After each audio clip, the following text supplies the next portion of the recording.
अब हमारे सामने दो इक्वेशन दिया हुआ है, बहुत सिंपल से इक्वेशन जानबूझ कर लिया कि बस हम यहाँ पे मेथड सीखें। तो फर्स्ट इक्वेशन है 2x plus 5y equal to 1 और सेकेंड इक्वेशन है 3x plus 2y equal to. अब हम मैट्रिक्स और डिटर्मिनेंट के हेल्प से इन ये जो सिंपल से एक इक्वेशन दिया हुआ है इसको हम सॉल्व करें। ठीक है, तो हम तीन मैट्रिक्स बनाएंगे। इन दोनों इस तरह का अगर सिस्टम ऑफ इक्वेशन दिया रहेगा और मैट्रिक्स के हेल्प से हमें सॉल्व करना होगा, तो हम तीन मैट्रिक्स बनाएंगे। एक को हम ए कह देंगे। तो इस मैट्रिक्स की एंट्री क्या होगी? तो जो कोफिशिएंट है एक्स और वाई का, वो इसमें इंटर होगा। जैसे पहले वाले इक्वेशन में अगर हम देखें तो एक्स का कोफिशिएंट 2 है तो 2 हमने लिख दिया। एक्स का कोफिशिएंट 5, वाई का कोफिशिएंट 5 है तो 5 हमने लिख दिया। सेकेंड वाले इक्वेशन में अगर देखें तो एक्स का कोफिशिएंट 3 है तो 3 लिख दिया, वाई का कोफिशिएंट 2 है तो 2 लिख दिया। ये पहला मैट्रिक्स बन गया। सेकेंड मैट्रिक्स होगा वेरिएबल मैट्रिक्स, जिसमें वेरिएबल्स होंगे, जिसमें एंट्री वेरिएबल्स की होगी। ये हो गया एक्स और वाई। और ये जो इक्वेशन है इसको हम इस फॉर्म में लिखते हैं, a x equal to b. A x equal to b के फॉर्म में लिखेंगे। तो अब हम a x equal to b का जो फॉर्म है उसमें अगर हम लेफ्ट साइड में देखें तो एक दो मैट्रिक्स का मल्टीप्लिकेशन है। तो मैट्रिक्स मल्टीप्लिकेशन का जो रूल है उसको भी हम ध्यान में रखेंगे। तो कि दो मैट्रिक्स कब मल्टीप्लाई होता था, कब होता था? जब पहले वाले मैट्रिक्स का कॉलम और दूसरे वाले का रो सेम होता था, तभी होता था। तो यानी ए अगर मैट्रिक्स है, ये 2 क्रॉस 2 है, तो एक्स को टू दो एक्स में दो रो चाहिए, क्योंकि यहाँ दो है, 2 है तो यहाँ भी 2 होगा, यानी इसको 2 क्रॉस 1 होना होगा। 2 क्रॉस 1 तो हमें 2 क्रॉस 1 बना दिया, दो दो रो और एक कॉलम। और जो बी मैट्रिक्स है, अब जो रिजल्ट क्या आना है, ये दोनों मल्टीप्लिकेशन में कैंसिल आउट है, जो भी समझना है समझ लो, कैंसिल आउट ही मानते हैं। तो बच्चा हमारे पास 2 क्रॉस 1, तो रिजल्टेंट जो मैट्रिक्स होता था वो 2 क्रॉस 1 मिलता था।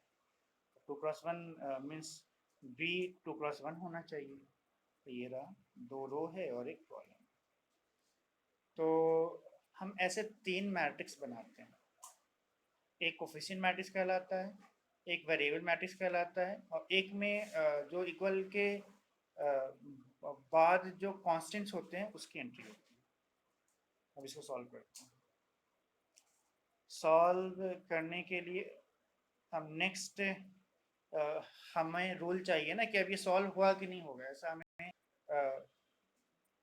सॉल्व करने से पहले हमें पता करने का कोई तरीका चाहिए ना कि सॉल्व होगा कि नहीं होगा। तो इसके लिए क्या करते हैं, जो ए मैट्रिक्स बना है उसका हम डिटर्मिनेंट निकालते हैं।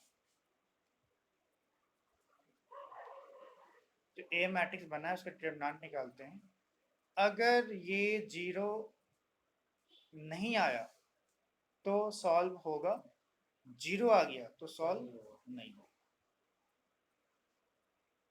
ठीक है। हाँ,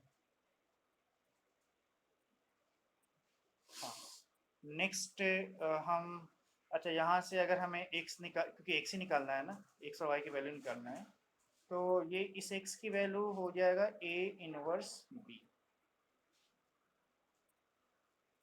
इस एक्स की वैल्यू हो जाएगा ए इनवर्स बी, यानी हम ए का इनवर्स निकाल लें और बी तो पहले से निकला हुआ है ही, इन दोनों को मल्टीप्लाई कर देंगे तो हमें एक्स मिल जाएगा।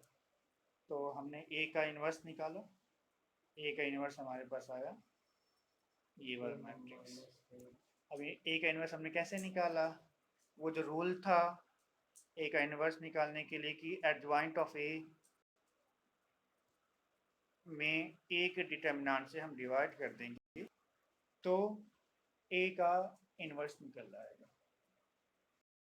तो पहले एडजॉइंट ऑफ ए निकाला गया, ये मैट्रिक्स आया एडजॉइंट ऑफ ए का, ये वाला मैट्रिक्स, और उसमें हमने ए का डिटर्मिनेंट से डिवाइड कर दिया। ए का डिटर्मिनेंट -11 आया था, तो ए इनवर्स आ गया।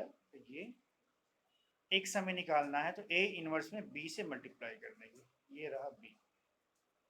बी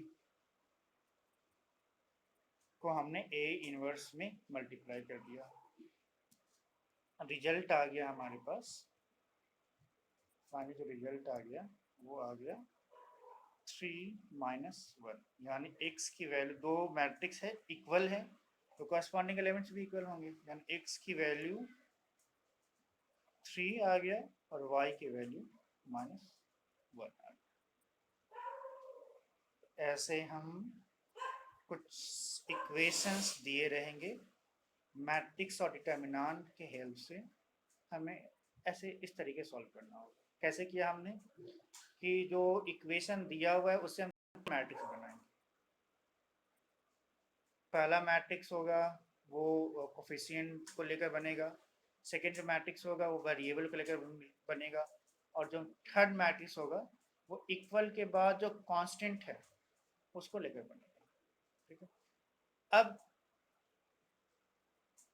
हमें सॉल्व करना है तो हम अब इन तीनों मैट्रिक्स के हेल्प से जो इक्वेशन है वो उसको हम ए एक्स इक्वल टू मान लेते हैं। पहला मैट्रिक्स ए है, सेकेंड मैट्रिक्स एक्स है और थर्ड मैट्रिक्स बी है, तो एक्स इक्वल टू बी लिख सकते हैं।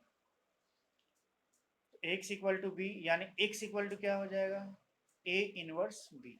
यानी अगर हमें एक्स निकालना है तो जो ए आया उसका पहले इनवर्स निकालेंगे और उस ए इनवर्स को बी में मल्टीप्लाई कर देंगे।